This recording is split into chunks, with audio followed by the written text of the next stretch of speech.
Don't you wake up from time to time thinking, boy, I sure could do with fewer brain cells today? Okay, I know it sounds kind of crazy, but don't you sometimes feel the urge to play something that's dumb, simple, and mindless fun? I think it's fair to say that we all have those guilty pleasure pieces of media we just can't resist going back to. Well, in my case, it's not just one game or movie, but an entire genre, that being the good old bakage. For those in the dark, within the visual novel medium, this is a type of VN genre with completely over-the-top comedy and a considerable dose of ecchi content.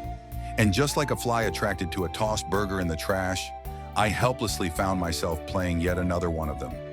Hey there, this is Marin, and this is my review of Yuugeki Keikan Patvessel.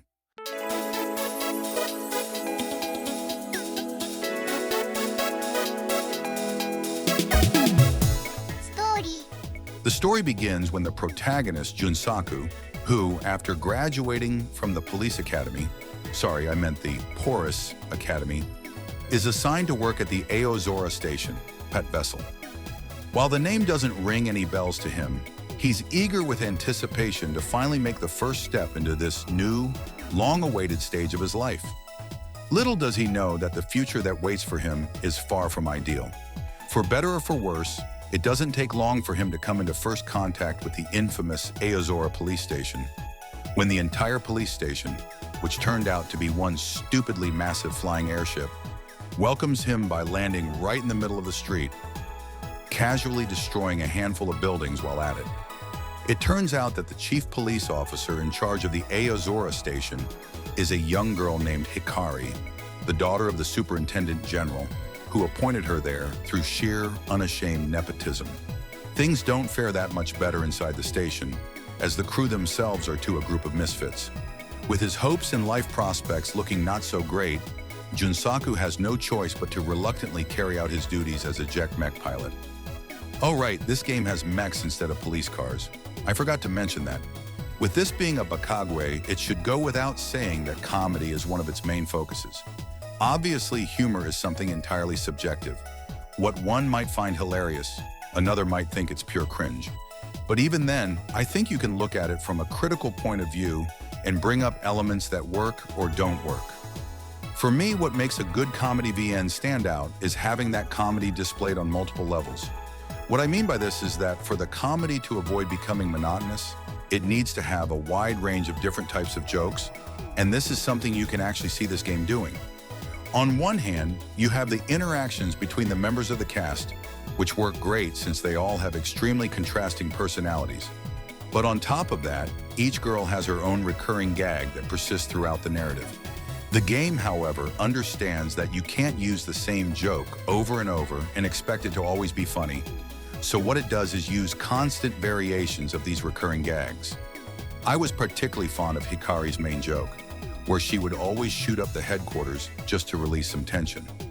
On the other hand, you can also see the sense of comedy integrated within the narrative framework, where you have some ironic and ridiculous elements, such as the true identity of the main rival of the station being a girl who runs a laundry service the police station itself relies on. Then you have the silly little visual gags, like the mechs being controlled by a steering wheel, or how they decided to animate one random CG of one of the girls eating ramen. It didn't have any story relevance. It's literally never brought up or used again, and they could have even instead used that animation for an additional animated H scene. But no, just a girl eating her ramen. Speaking of the H scenes, you can also see the comedy peek its head there too, with some of them being borderline absurd. Regarding the actual plot, it should go without saying that you can't really compare a game like this to the likes of Muramasa, Tsukihime, or any other plot-focused visual novel. I personally think it's important to judge a game for what it tries to do and the degree of accomplishment of those goals, rather than what could or could have been. In this regard, while the plot isn't the biggest focus, it's not like it dismisses it completely. While playing the common route, it seems like it's nothing more than a string of comedy sketches, but it does leave some hints at foreshadowing here and there, which are later picked on during the character's routes. Something interesting about those is that you could probably categorize the routes on a progressive line, following the balance between comedy and plot-focused content. On the comedy extreme, you would have Roll's route. Her role in the story consists of being the main rival of the station, as a phantom thief that goes around stealing whatever she finds gorgeous and elegant, her words not mine, in the flashiest manner she can. She follows the Ojo-sama archetype to a T, including the oh-so-emblematic classic oh-ho-ho-ho laugh. I also found her whole visual design kind of amusing. It's like if the character artist asked himself, how many hair drills can I give a single character? The answer being, all of them. She's a very exuberant and enthusiastic character, one who leans a bit too much on the parody side, but she does occasionally show her more down-to-earth side. This sort of personality gap is very important in this sort of game. Otherwise, it would be hard to get attached to any of the characters. As for her route, as I said, it's mostly focused on the comedy side. In fact, you could say it's all just one big, very obvious reference to a certain popular manga and anime series. Still, I thought it was pretty fun. If we go back to that line between humor and plot content, right in the middle would be Izuki's and Leona's roots. Izuki is your classic tomboy girl, but with a girlish side to it. Again, it's all about that personality gap. Her plot was fairly enjoyable, with a simple mystery storyline that worked well enough, even if its foreshadowing wasn't exactly subtle. Leona fares similarly. She's more diligent than the rest of the crew, but at the same time, she has a cute, slightly clumsy side. I found some of the ideas presented during her route to be interesting, although they weren't as narratively expanded as they could have been, which is perhaps obvious if you consider the type of game this is. That being said, there was still more than enough amusing material, so in the end, I enjoyed both routes. Hikari, the chief police officer and main girl, if you go by the game's cover, was a bit of a letdown as a character. Her main personality consisted of being very self-indulgent and sort of a hedonistic leader, which I didn't mind, but the issue had to do with what I've been mentioning so far. The personality gap. In her case, it was switching between a useless leader and a reliable leader. The problem with this is that the gap itself is not that contrasting. You could even say that it's just two sides of a similar coin. I think that maybe she needed one extra facet that made her feel a bit closer to a real human being. As for her plotline, it was decent, definitely leaning closer to a plot-focused route. But I did feel like some parts dragged on a little bit due to scenes being quite similar. Her ending, on the other hand, was solid. In some ways, it did feel like it was meant to be the true ending of the story. But the true standout route of this game was, without a doubt, Ku's route. This was the route with the most meat to it, having a surprisingly robust narrative. It's not entirely unheard of Balog or Nukigi to sneakily hide a good story in between all the mindless content. But the reason why it worked really well here is because of that gradual approach that balanced plot-related and comedy elements of each respective route. Something that caught me off guard in particular was the foreshadowing, since up until that route, it was always very evident and obvious. But in Ku's case, some of it was surprisingly nuanced. As a character, I thought she was great too.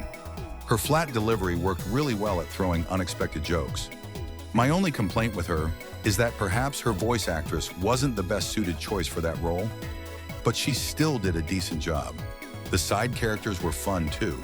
They appropriately added more variety to the group dynamic while also being charming enough on their own. During the common route, each one received an H scene, and something I appreciated is that the game didn't just forget that those happened and incorporated them instead into the narrative, often for joke purposes. On top of that, once you clear the main routes, you unlock some really short extra scenarios for each, which basically just consist of an additional H scene and a brief ending. Nothing exactly remarkable, but a nice touch nonetheless.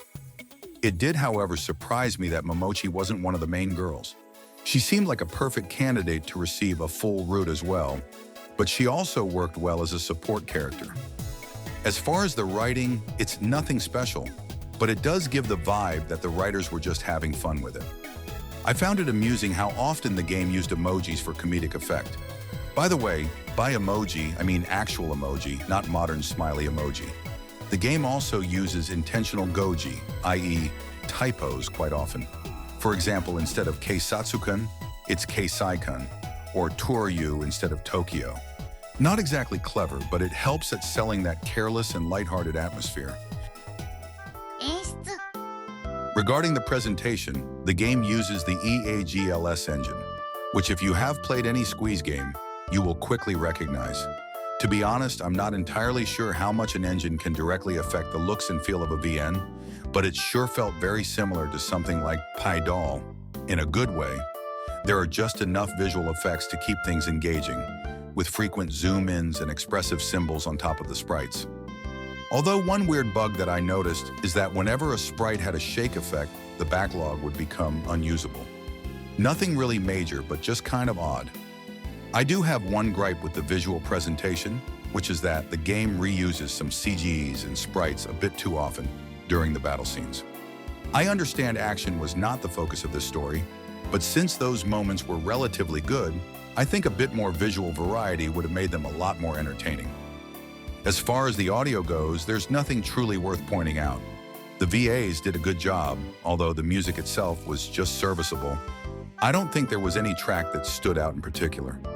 One thing that got slightly annoying were the sound effects used for crowd noises, whose general audio quality I thought was subpar, but the game sure loved using them. まとめ In conclusion, Yuugeki Keikan Patvessel is a VN that understands the fundamentals of a good bakage. The comedy, while far from sophisticated, is highly entertaining thanks to the variety of its gags and the absurdity of the narrative and characters. In addition, the roots themselves offer a nice range of plot and comedy balance, hiding some memorable moments in them. My only main caveat with the game was that the central heroine wasn't as charming as the rest of the cast. But even then, she still had a decent number of amusing scenes. Overall, a fun and silly game that I can recommend if you want something you can play with your brain turned off. I give Yuugeki Keikan Patvessel a 7.5 out of 10. And that's going to be it for the review.